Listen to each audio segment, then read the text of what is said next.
ओम शांति। किसी को गाली या बद्दुआ देने वालों के साथ क्या होता है, जानिए। आज दुनिया में बेवजह ही किसी को गाली देते रहते हैं या बद्दुआ देते हैं, तो उसका परिणाम क्या होता है ये तो कभी सोचा नहीं होगा। जब भी कोई किसी को गाली देता है, बद्दुआ देता है, तो उसके परिणाम का उसको पता नहीं होता है।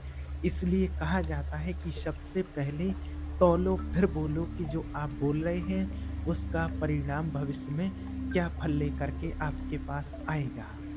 इसलिए सबसे पहले अपने मन को शुद्ध कीजिए। और आपके मन को शुद्ध कैसे किया जा सकता है?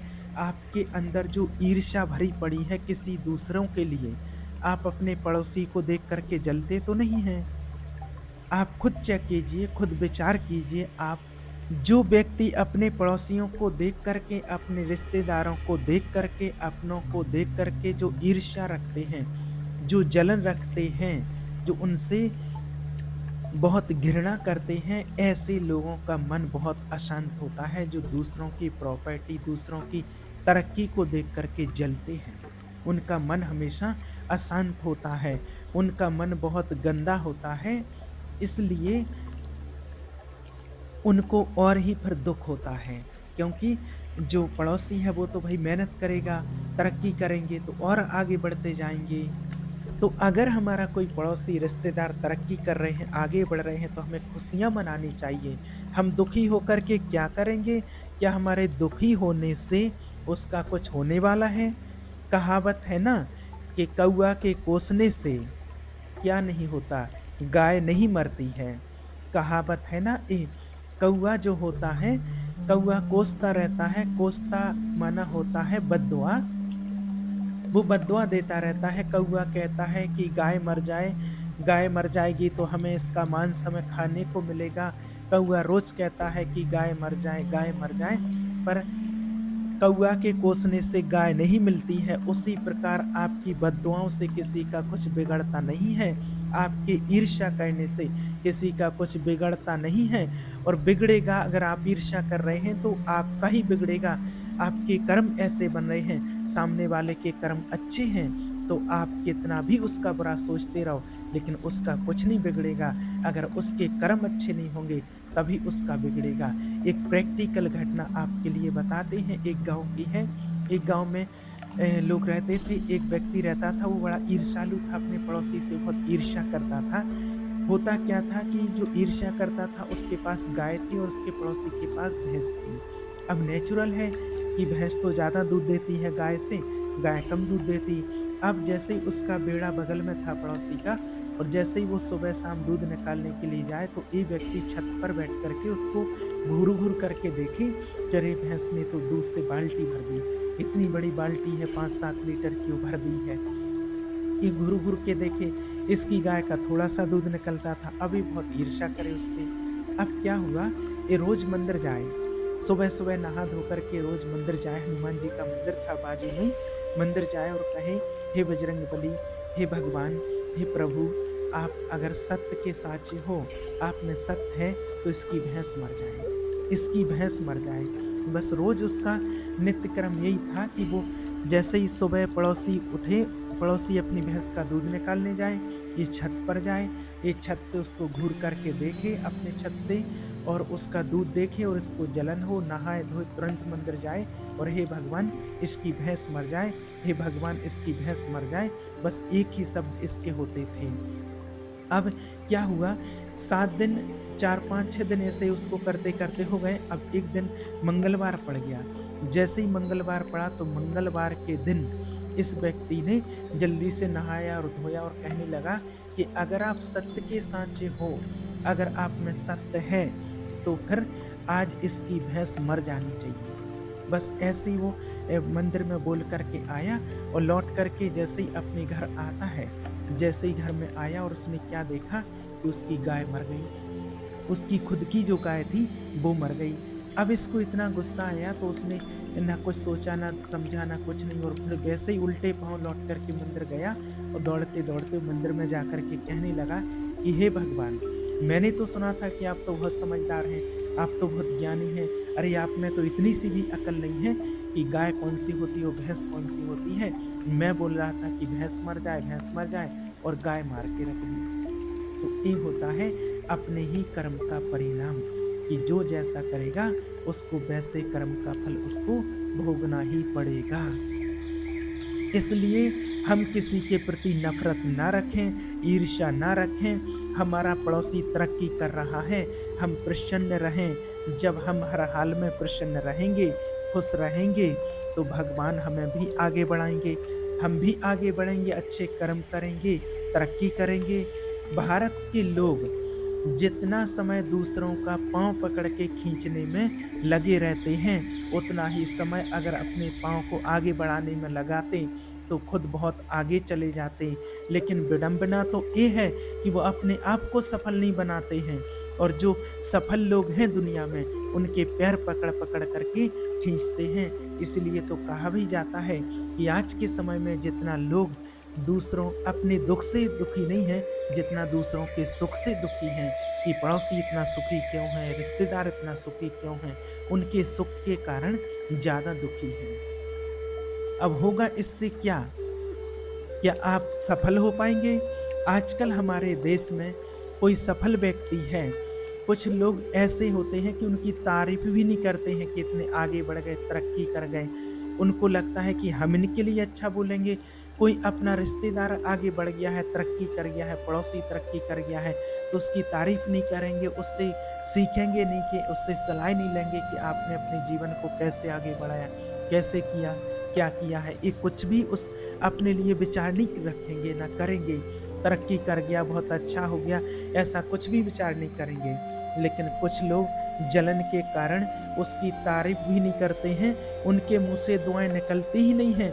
वो सोचता है कि कब इसका नाश हो, कब इसका बुरा हो और कब हम हँस पाएँ, कब हम इसकी हँसी उड़ा पाएँ, इसका कोई नुकसान हो जाए।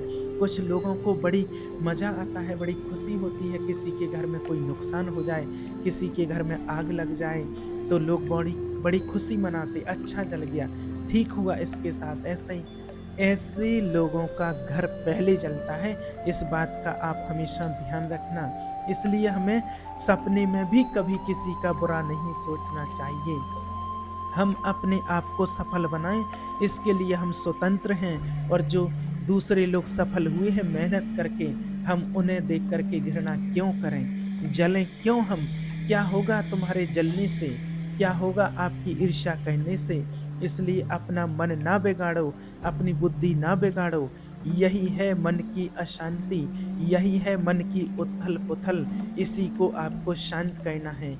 भगवान कहते हैं कि तन तो बहुत सुंदर है, लेकिन मन कैसा है वो चेक करो। आप सभी ने मोर को देखा होगा, मोर कितना सुंदर होता है, मोर का जो तन है वो कितना सुंदर होता है, पर मोर का मन बहुत गंदा होता है। आपको पता है, आप जानते हैं क्या? मोर का तन इतना सुंदर होता है, इतना सुंदर है कि शायद लगता है कि मोर से सुंदर देखने में कुछ नहीं आता है। उसका तन जितना सुंदर है, इतना सुंदर और कोई पक्षी नहीं होता है। मोर का तन इतना सुंदर है, लेकिन मोर खाता क्या है? आप सभी जानते होंगे, मोर को देख कर के तो लगता है कि इतने जहरीले ना खा जाता होगा, जहरीले साँप खाता है मोर। मोर जहरीले साँप खा जाता है, सोचिए मोर को देख कर के लगता नहीं है कि ज़हर खाता है, जहरीला साँप खाएगा मोर। ज़रूरी नहीं है कि जिसका तन सुंदर दिख रहा है, उसका मन भी सुंदर हो, ये ज़रूरी नहीं है। इसलिए आपसे कहते हैं, भगवान तन की सुंदरता, तन की रचना नहीं देखते हैं, भगवान तो ये देखते हैं कि हमारा मन कितना सुंदर है। ना हमारे अंदर ईर्ष्या हो, ना हमारे अंदर द्वेष की भावना हो, ना छल हो, ना किसी के लिए कपट हो। रामचरितमानस में लिखा है, निर्मल मन जन सो मोहि पावा, मोह कपट छल छिद्र न भावा। छल और कपट वाले भगवान को प्रिय नहीं लगते हैं। अब कपट होता क्या है, ये आपको चेक करना है कि आपके अंदर छल कपट है या नहीं है। ये चेक करना है कि आपके अंदर कपट है या नहीं है। और अगर कपट है तो उसको निकालना है, निष्कपट बनना है। कपट होता क्या है, कैसे आपको चेक करना है कि कपट अपने अंदर है या नहीं है। मुझे ज़्यादा मिल जाए मेरे भाई को कम मिलेगा चलेगा, एक कपट है, एक कपट होता है। मैं सिर्फ अपना ही अपना भला सोचूं और किसी का भला ना सोचूं, एक कपट है। मेरा पेट भर जाए, दूसरा चाहे भूखा बैठा रहे, बस मेरा पेट भर जाए, दूसरा भूखा रह जाए तो रह जाए, एक कपट है। अरे जबकि हमारी भावना ऐसी होनी चाहिए कि अरे तुम भी खा लो, अगर तुम जब सब खा लोगे तब पीछे मैं भी खा लूंगा।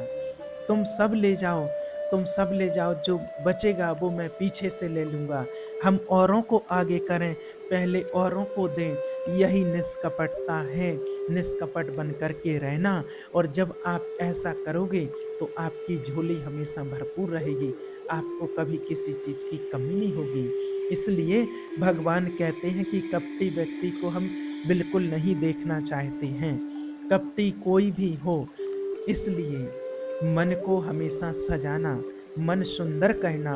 आप रोज अपने मन से, अपने आप से बातें करते हो, अपने आप से बातें किया करो। जब आप रात को अपने बिस्तर पर सोने के लिए जाते हो, तब भी भगवान ने कहा है कि अपना निरीक्षण करो। अपना, इसको आत्मनिरीक्षण कहते हैं। रात को सोने से पहले आप 10-15 मिनट, या भगवान तो, शिव बाबा ने तो आधे घंटे के लिए कहा है कि सोने से पहले आधा घंटे तक अपना निरीक्षण करो, मेडिटेशन करो, उसी में जो कुछ भी पूरे दिन में किया है उसका निरीक्षण करो। किसी को दुख दिया है, किसी को क्या किया है, अच्छा बोला बुरा भला, जो जिसको दिया, अगर किसी को दुख दिया है, कष्ट पहुंचा है, तो उस आत्मा से माफ़ी मांगो, भगवान से माफ़ी मांगो कि हमसे गलती हो गई, अनजाने में ऐसा काम हो गया है, आगे से नहीं करेंगे, आगे से उसके लिए ध्यान रखो। तो अपने आप से ऐसी बात करना, अपने आप से आप पूछना कि आप किसी के बारे में बुरा तो नहीं सोचते हैं?